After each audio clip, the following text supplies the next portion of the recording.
fourth graders. So the last few classes, we've only been working on the lightest values. So that's like our 1, 2, and 3 value. Today you might get to start using your pure color. I'm not sure if we're gonna get to black, any of those colors above the pure color, but I'll show you maybe how to do that if we do get to that. But I'm going to move on to my number 4. I think it works better when you start at the lightest and then you work your way up. This will make it easy for you to have different values versus just starting at any color. You might get confused. Now, if there was a part that you thought could have been a little bit lighter, you can paint over it now because it's dry. So let's say I decided, you know, I want my sun to be, whoops, that's a little dirty. I want my sun to be really white. Then you can just paint right over that and just make sure your brush is really clean. As you saw, mine had a little bit of dirt on it, I think from the cup. So I had to clean it a little bit. But the nice thing about acrylic is that it dries, and when it dries, for the most part, you can always paint over it. So now that looks a little bit brighter. So I'm gonna move on to my 4s. And right now I'm still using this red brush.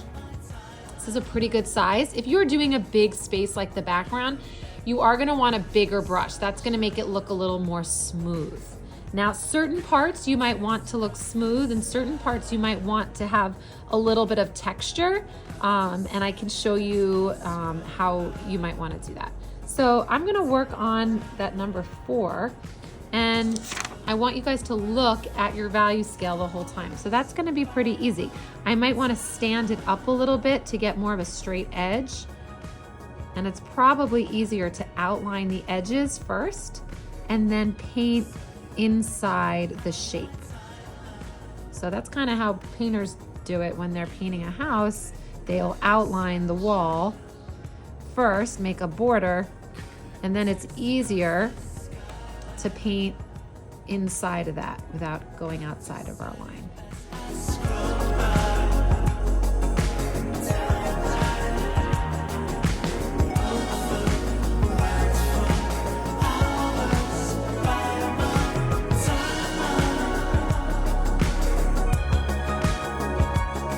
After I finish painting this, I'm gonna keep going back over it to smooth it out a little bit. So it really is, you have to have a little patience when you're painting. It's not a race.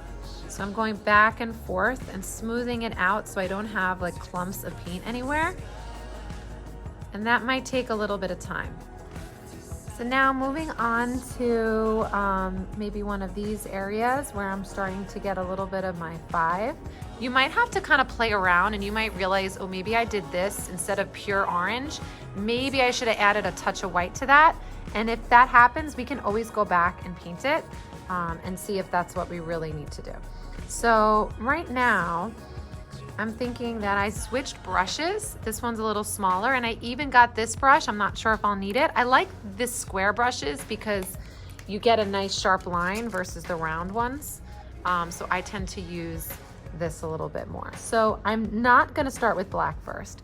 I'm gonna start with orange first, and then I might end up adding a little bit of black. If you wanna use a mixing tray, you can, but then you have to clean it at the end. So I'm gonna just kind of do a few little dots in here, and then I'm gonna immediately clean it, dry my brush really well, and then paint on top with orange.